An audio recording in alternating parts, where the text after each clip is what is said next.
we're both pretty much controversial characters in our time, so the press made us out to be. Yeah. What do you think brought that about with you? You know, we can come back to me if you like in a bit, but what, your attitude, the way you played, the standards you set? Yeah. You know, I don't know. I feel if you're, you know, I spent a lot of my younger days quite angry. Moving away at such a young age had a huge effect on me. Absolutely, yeah. Where homesickness was really difficult. It was, you know, the amount of nights I would cry myself to sleep and miss everyone and miss, you know, to live in a place like Norwich, which was great, but it's so far away from Cardiff. It was just... and we're both working class families and everything else. Everything is a house, isn't it? Yeah, without a shadow of doubt. And I felt the only way I could get over it was just by blocking everything out. Get your head down. Yeah, just work hard. The more I trained, the less homesick I felt. Yeah. Because I never felt homesick when I was training. Yeah. It was only when I went back. Yeah, fair enough. And I was in the digs, and that's when it really hit. So I would spend extra time training, and I also, it left me a little bit bitter towards everything else as well. Even now these days, I don't really go back to where I'm from. No. Because a lot of my friends, as we know, are not... well, a lot of them are not this side of the wall, so I can't really get to see them anyway. But that leaves me bitter as well. Yeah. Because I feel like maybe I could have done more for them as well, and for certain people. Well, but look, it was just part of where it was, and it was part of just part of growing up and maturing. Yeah, and I felt that left me. You know, while it was, if I've done this, I better make it worthwhile, and if I got to show anyone, I'll show them. And that's how I played. Because of my, you know, when I first broke into Norwich, it was a different era then. It was a lot of bullying going on, but you had to stand up for yourself. You had to have something different about you. Yeah. And I was fully aware to grasp that. Well, of course, you came in as an apprentice when you had to clean the boots, you know, and the big boys really were slave masters, weren't they? As soon as I had the ball, first time training, first tackle, boom. Even when you were a kid? Yeah, there was no, you know, they were going harder. That's test you. This place. Yeah, they would test you. Then I had to learn how to ride challenges, but also had to learn to stand my ground, because I knew if I stood my ground, they would understand that, and the manager straight away registered seen me and thought, you know what? I remember Mike Walker saying, "You'll do me," because he could see that I wasn't fazed by it, that I was... Give as good as you took. Exactly that.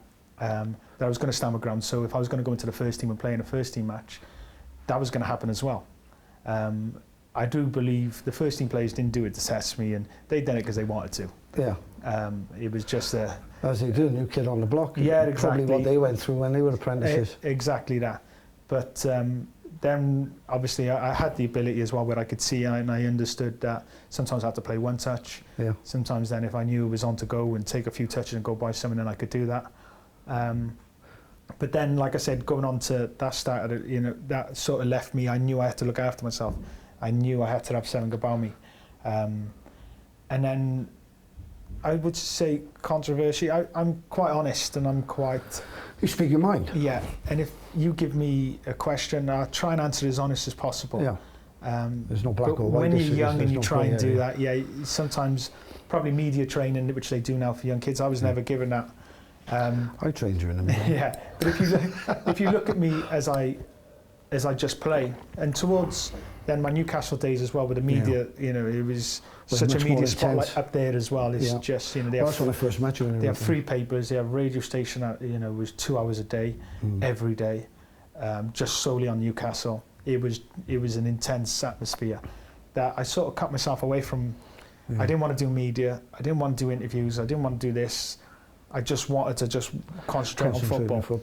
But then if you only judge me on what you see this player ranting and raving this, and then he won't speak to us after this, then a lot of them didn't like that. It was, well, who's he think he is? It was that sort of, and they weren't too kind to me, but it didn't bother me. And you know what I'm like, I'm really, I'm intense in my work. Yeah. But, you know, how... Intense in your golf too. Yeah, but how relaxed am I off it? You know, it's just... Look, you touched on me, there's a side that people don't see. Look, like as you said, we're best friends, and there's a side a lot of people don't know about Craig Bellamy. Yeah, there's a lot, yeah. You know, and to be honest, I'm not too bothered. You know, as you get older, you mature. I'm not too bothered what people think. Yeah. You know, it's only the people around you who you live in close which truly, matters. Yeah, that's important. Just getting back to that though, how much, you've been under some great managers, how much of an influence was Bobby Robson?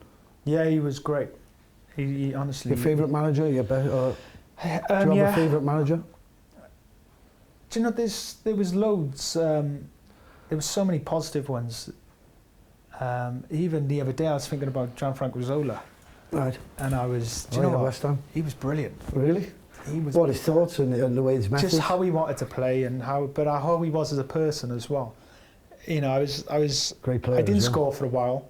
Then I scored against Chelsea at Chelsea for West Ham. And I remember him then ringing me a couple of hours later as I was on my way down to Cardiff. Yeah.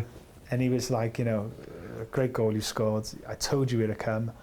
You know, you're such a good... He was just, what a nice phone call. Yeah. Which he didn't have to do. He didn't have to, but that's how Gianfranco was. And it just gave me so much, you know, what a great guy. Yeah. And like I said, I was just one instant, I was just thinking of him the other day. Yeah. So I've been so fortunate to play for some real top managers, but also top people as well. Who, if I do choose to go into it, which I'm sure won't be for a while, that there's so many good things I can take from these people that I am truly grateful of. You were Man City's Player of the Year by the supporters. The big move, the dream move, if you like. Yeah. You know, for your career and everything else, and the years he brought you there. And I think as soon as Mancini comes in, you know, I'm your friend and everything else, but he just had an instant dislike with your training methods. No, he had a just instant dislike with a lot of stuff, to be honest. He was just... So it wasn't personal? No, do you know what? I don't think it was with him, and that's the honest truth. He was just his own guy. He was quiet. He didn't give much to players. He didn't speak to players. Didn't speak to anyone. Didn't speak to the staff. As soon as he walked through the doors, he had an entourage of about 7-8 people around him. One would carry his bags, one would carry his wash bag, one would carry his hairdryer. One would you didn't carry anything. No, but he just had a group. He was like, Caesar's arrived. Yeah. Caesar's in the building. He had this Italian mentality of, well, and if someone had a problem, you know, I remember Brian Kidd had nothing to do with him. Brian Kidd couldn't even get a conversation with him. Why is Brian Kidd there? Yeah. I couldn't work it out. It was a lot of stuff but if another, say the reserve team manager at the time had a problem, you couldn't go and see Mancini. No, you don't speak to him. You got to go and speak to his understudies. Yeah, there was a chain of command. Right. You couldn't knock his door direct. You had to go through other people to get to him. So he made himself elusive. That's how he was. But I can look. I say I understand that. It's not the way I would like to go. Yeah. But a lot of Italians are apparently quite similar, and his training methods were very Italian. And anyone knows, you know, football now. The Italian way's been gone a long time. Yeah. You know, it's a good 20, 30 years down. And then compared him with Zola, two opposite sides of the coin. Two completely different people. But I spoke to Gianfranco. I remember texting him. I said, what's Mancini like? And he was, Bella's, he's a great player, was a great player, but not the same man. Yeah. So I sort of knew straight away, this could be a little bit different. But like I said, with training, he wanted me to train double sessions. Couldn't understand why I couldn't, but I don't train double anyway. Not just because of my knees and because of my hamstrings. Yeah. My risk factor goes up. I wasn't doing doubles while I was playing really well. We were all doing singles. Anyone who does double training sessions now, I'm telling you right now, do not know anything about football. It's so old and it's so dated, and you get nothing out of the second session anyway. It's just a waste of time. You've got just a risk factor of getting players injured because they get fatigued, their balance, their coordination goes, and then suddenly you look at them and think, well, they're not trying hard enough. Yeah. No, it isn't, just because they're tired. And you ain't going to get anything out of the training session. You've got to be at peak condition to get the most out of it. You've got your own ideas about training, haven't you? Yeah, hugely. Will you implement that in the future? You know, if you're fortunate enough to get a job and move with the times, so to speak? Oh, you have to keep moving. You have to keep changing. And because what I've done in my career might not be the same in 5-10 years' time. Sir Alex Ferguson was the best because he kept changing, kept evolving, he needed to bring new people in, he'd bring new people in, and I was staffed as well. If you keep doing what you've done and what you've done in your time, you won't be in this game too long, and and unfortunately I feel the ones who carry on with their same methods and their own beliefs, and this is what I've done, they don't last too long, unfortunately. Who's the best player you played with? Steven Gerrard is not difficult at all. Who's the worst? The worst? That's difficult. Yeah, that is. Steven Gerrard, really? Yeah, Steven Gerrard, got shouted out. Craig Douglas Bellamy. Bellas to his friends. What's the future, son? I don't know at the moment, if I'm being perfectly honest. I say I don't know. I have a plan. You're in a happy place right now. Yeah, do you know, I'm just enjoying it exactly where I am at the moment. Okay. It's just such a good period for me. I would like this not to end. But I know it probably will. The bubble always bursts. Exactly that. Yeah. I just have, I enjoyed the time I have at the moment. Yeah. I enjoy not having the stress of going into a game, because it is stressful. And it's something I've done for 20 years. Do you miss the changing rooms, all the smell? No, I don't. That's the honest truth. I really, at this present moment, I don't. Yeah. I'm sure I will. I'm sure that day will come. Yeah. I'm doing my badges. I'm doing my pro license. So I've just set my stall out on that. And then I want to do a little bit of coaching with kids and do a lot of stuff around here. And then I've set myself really about the age of 40 then to really look to be a first team manager then. 2 years time, man. Yeah, 2 years, yeah. So a good 5 years. Yeah. A good 5 years. I was only teasing, man. But who knows? Who knows before that? If it's sort of a cliche, it's a funny old game. As we know in life, you can't plan anything in this. You just got to take every day as it comes, and that's really what I'm doing. It's I don't plan anything. I go off the cuff. I enjoy it that way. Yeah. Because if you left me to plan anything, then it would just go pear-shaped. Yes, it would. Well, mate, you've been my first. Been a pleasure, but I see you every day, and most days of the week I speak to you every day, so I hope everyone appreciates what you've come up with. I have it every day, so I'm a bit spoiled at that. But cheers, mate, you've been great. No problem, pleasure. Cheers, son. Is that okay? How's he done? Has he done? Yeah, he done well. He done well. He, like I said to him, and I've said before, you don't read off the... There's nothing there. What's the reason? No, and he hasn't, and he's just gone. He's done what a good interviewer should do. And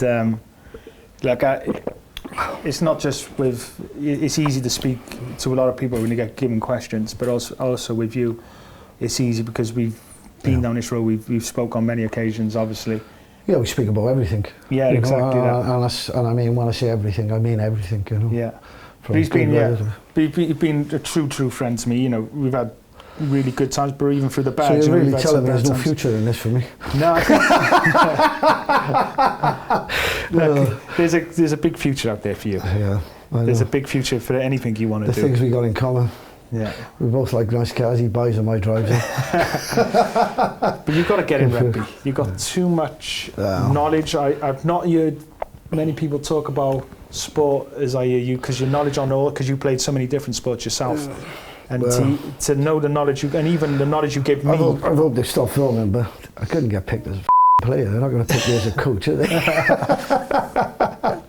Well, I do, because I asked that on purpose, so they'll have to edit that.